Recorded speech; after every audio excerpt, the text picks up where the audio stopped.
Afin de vous présenter l'environnement Storyline, je vais ouvrir le prototype fini.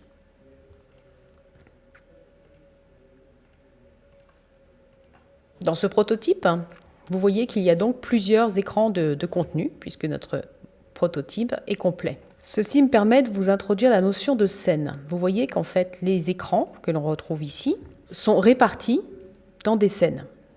Nous avons ici la scène de démarrage, symbolisée par le petit drapeau rouge, puis les différentes scènes.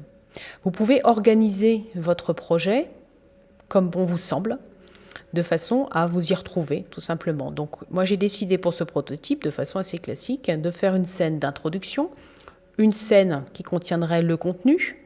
Dans un projet plus conséquent, on aurait plusieurs scènes correspondant aux différents chapitres, aux différentes séquences de formation. Une scène contenant le quiz final et une scène particulière contenant les lightbox que j'aborderai un peu plus tard.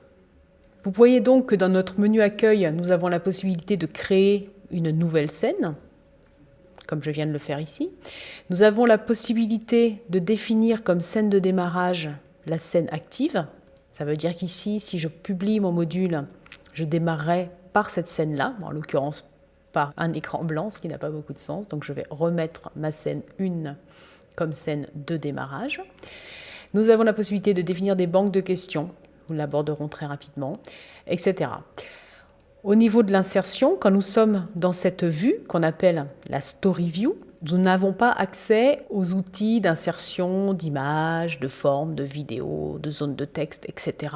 puisque nous sommes dans une vue macro de notre projet. Si nous rentrons sur une diapositive de contenu, on voit que tous ces outils s'activent puisqu'on est là en capacité d'aller ajouter des photos, des légendes, des boutons, etc. dans notre écran.